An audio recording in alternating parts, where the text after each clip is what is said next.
मित्रों नमस्कार। मैं आचार्य गोपाल दत्त उप्रेती, मेरे YouTube चैनल में सभी मित्रों का हार्दिक स्वागत है, अभिनंदन है। मित्रों आज बात करते हैं कि 22 तारीख से शारदीय नवरात्रें प्रारंभ होंगी। तो 22 तारीख से और 1 अक्टूबर का आपका जो है महानवमी का जो व्रत है उस दिन पड़ेगा।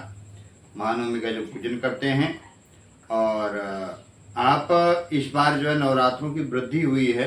नवरात्रों में नवरात्रि बोली गई हैं और देवी पुराण के अंतर्गत में वर्णन आता है कि अमावस्या की रात से जैसे प्रतिपदा लग रही है तो उसी दिन से रात्रि का नवरात्रों का नवरातें, इसमें तो अपने आप ही नवरात्रों का अपने आप में ही जो है निर्णय हो जाता है कि नवरात्र होनी चाहिए, 10वां दिन होना चाहिए। तो कई बार जो है तिथि का क्षय होता है, तो तिथि क्षय के कारण जो है अष्टमी को भी हवन करना होता है और समापन करना होता है। तो उसमें अगर देखें तो हम पीछे जो है अमावस्या के दिन ही प्रतिपदा लग जाती है तो एक रात्रि वो भी मानी जाती है, तो अष्टमी के दिन तक का वो नवरात्रें पूरी हो जाती हैं। कहीं न कहीं तिथि के हिसाब से वो जो है अपना वो हो जाता है, कहीं न कहीं एडजस्टमेंट हो जाता है तिथियों का। तो उसी हिसाब से जैसे आप इस दिन जो है 21 तारीख की सुबह ब्रह्म मुहूर्त तक का जो है अमावस्या है और 22 तारीख को जो है प्रतिपदा ब्रह्म मुहूर्त से लग रही है। तो उस दिन जो है मान करके चले 22 तारीख की रात को ही पहले रात्रि मानी जाएगी। तो उस हिसाब से जो है 1 तारीख की जो नवमी पड़ेगी तो 31 तारीख की रात्रि जो है लास्ट नवमी की रात होगी। तो 1 तारीख को जो है नवमी का पूजन इत्यादि आप करेंगे। 9 रातें पूरी हो जाएंगी तब 10वें दिन आप जो है पूजन करेंगे।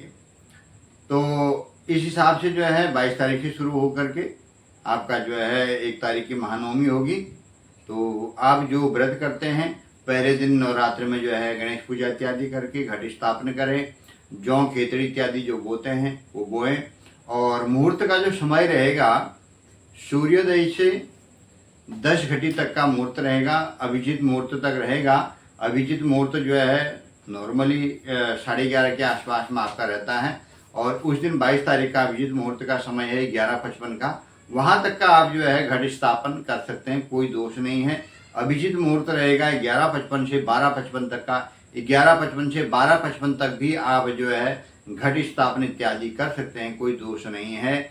और शाम के समय में रात्रि में घट स्थापन का निषेध माना गया है। कई बार व्यवस्थाएं ऐसी होती हैं आजकल के वर्तमान युग में हम जी रहे हैं तो हमें घट स्थापन में भी विलंब हो जाता है। मध्याह्न काल के बाद भी घट स्थापन में कोई दोष नहीं बताया गया है मार्कंडेय पुराण में या देवी पुराण में, तो रात्रि का निषेध बताया गया है। तो आप जो है घट स्थापन के लिए तो उत्तम समय तो है कि सूर्योदय से 10 घटी तक का, फिर उसमें न हो तो जो है अभिजीत मुहूर्त में, अभिजीत मुहूर्त में भी न हो तो मध्याह्न काल में भी आप जो है घट स्थापन कर सकते हैं, कोई दोष नहीं है। 22 तारीख से जो है आप जो है शारदीय नवरात्रों को स्थापना करें और श्राद्धों के बाद में घर में जो है हवन पूजा इत्यादि जरूर करानी चाहिए। जिनके जो ब्राह्मण इत्यादि हैं उनके द्वारा अगर आपके इतने सामर्थ्य हो तो ब्राह्मण को बुलाकर स्थापना कराएं। ब्राह्मण को बुलाकर स्थापना नहीं कर सकते हैं तो 9 दिन के अंदर में 1 दिन दुर्गा सप्तशती का पाठ करके हवन इत्यादि करें तो घर का वातावरण भी शुद्ध रहता है। स्वाहा सुधा कर्म विवर्जितानि शमशानि तुल्यानि ग्रहाणि तानि बोला गया है। स्वाहा और सुधा, सुधा होता है पितृ कार्य, स्वाहा होता है देव कार्य। ये जिस घर में सदैव चलते रहते हैं तो घर घर बोला जाता है, अन्यथा वो घर जो है शमशान के तुल्य माना जाता है। इसलिए पितृ कार्य और देव कार्य होते रहने चाहिए। अभी अब श्राद्ध जा रहे हैं तो श्राद्धों के बाद में एक बार देवी का पूजन करके घर में अगर जो है आपकी व्यवस्था हो तो आप हवन इत्यादि करवाएं, नहीं व्यवस्था हो तो आप खुद भी जो है आप विधि इत्यादि देख करके खुद भी ओम जो अपने घर में जो विधि से होता है पूजन करें, अखंड ज्योत प्रज्वलित करें, एक घी की ज्योत जलाएं माता के नाम की और एक जो है सरसों के तेल की ज्योत जलाएं भैरव जी के नाम की, जो 2 ज्योत जलाएं आप। उस विधि से आप जो है गणेश पूजा, कलश स्थापन, ज्योत पूजन, पुण्यावाचन और अपना जो है माता का आवाहन पूजन करें। तो 22 तारीख से नवरात्र शुरू होंगी। सभी को जो है नवरात्रों की बहुत बहुत शुभकामनाएं। जिन मित्रों ने मेरे चैनल को लाइक सब्सक्राइब नहीं किया, लाइक करें, सब्सक्राइब करें और मैं आगे को कोई अगर जानना चाहेगा तो मैं इसी में आपको जो है गणेश पूजा कलश स्थापन माता का पूजन का डालूंगा। तो आप उस विधि को जो है मंत्रों को विधि को सुन करके फोन में लगा करके अपने घर में भी उस विधि के द्वारा स्वयं भी कर सकते हैं। देखो, ब्राह्मण के मुख से सुने हुए मंत्रों का ही शास्त्र का विधान है, अन्यथा ब्रह्म कर्म को कोई नहीं जानता हो उसके मंत्रों को आप करते हैं, उसमें मंत्रों का कोई फल नहीं है। इसलिए ब्राह्मण को भी ब्रह्म कर्म करने वाला बताया गया। शास्त्र भी बोलता है कि जो है ये नहीं कि जन्म से ब्राह्मण हो वो कर्म नहीं करता तो उसका वो ग्राह्य है, वो ग्राह्य नहीं है। जो ब्रह्म कर्म करता हो, वेद शास्त्र को पढ़ा हुआ हो और गायत्री का निरंतर जो है जप करता हो और देव पूजन करता हो, जिसने वेद पढ़े हों, जिन्होंने मंत्रों का अभ्यास किया है, उन्हीं के मुख से उच्चारण मंत्रों का जो है अगर आप अपने पूजन में उसको उपयोग में लाते हैं तो वही आपको उपयोगी होते हैं।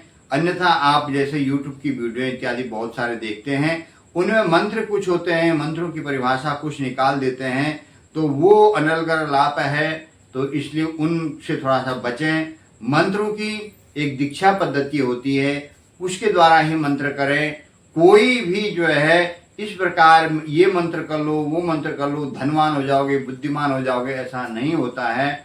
आप मंत्र की एक जो है विधि होती है, उस मंत्र के द्वारा ब्राह्मण से, अपने गुरु से मंत्र को एक विधिवत आप जो है उनसे ग्रहण करें। उस विधि के अनुसार से आप मंत्रों का जाप करें, मंत्रों का उच्चारण करें, तो आप जिस मनोरथ से कर रहे हैं वो मनोरथ सिद्ध होगा।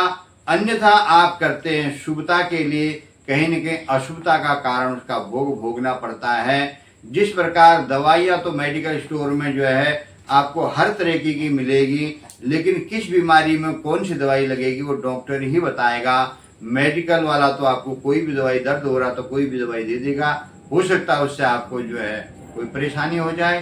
तो इसी प्रकार जो है मंत्र आप YouTube में देखते हैं, बहुत सारे विधि देखते हैं, जिन लोगों ने कभी वो विधि पढ़ी ही नहीं, जिन लोगों ने कर्म करा ही नहीं, गणेश पूजा कर लो, जिसको गणेश पूजा कैसे करते हैं उसको पता ही नहीं, गणेश पूजा कर लो, क्या आपकी गणेश पूजा कराएगा? जो आपको शास्त्रों के बारे में बताएगा, जिसने शास्त्र पढ़े होंगे, जिसने गुरुकुल पढ़ा होगा, जो वेद मंत्रों का उच्चारण करेगा वही मंत्रों के बारे में बताएगा। अन्यथा आप अपने गुरु से, अपने कुल पुरोहित से मंत्रों को लें, 9 दिन जो है मंत्रों का जाप करें, किसी पाठ का पाठ करें तो विधिवत रूप से करें। YouTube की अनर्गल वीडियो को देख करके आप करते हैं, बिना बात का समय बर्बाद होता है, कहीं न कहीं जो है उसका आपको अच्छा फल नहीं मिलता है, क्योंकि मंत्र का उच्चारण इस विधि से नहीं होता है, विधि के अनुसार से किया हुए मंत्र का फल मिलता है। अन्यथा श्रम एवं केवल ही खाली श्रम करने वाली बात है, फल कुछ नहीं मिलता है। तो आप लोग जो है विधिवत करें कर्म को, उसका फल मिलेगा। नवरात्रों के, शारदीय नवरात्रों की सबको बहुत बहुत शुभकामनाएं। अगर कोई कुछ जानना चाहता है तो कमेंट्स बॉक्स में आप जो है बात कर सकते हैं, मैं आपको अपना व्हाट्सअप नंबर दे दूंगा, व्हाट्सअप में आप बात कर सकते हैं। कुछ पूछना चाहेंगे आप पूछ सकते हैं, किसी भी शास्त्र के बारे में, किसी भी विधि के बारे में आप पूछ सकते हैं। आप जो है निसंकोच पूछ सकते हैं, आप जो है कमेंट्स करके पूछें, पर्सनल नंबर ले लें, उससे पूछें, आपको शास्त्रोक्त जानकारी दी जाएगी जो शास्त्र के अनुसार से होती है, सनातनी है, शास्त्र के हिसाब से चलें। जय जय श्री राम, जय जय श्री राम।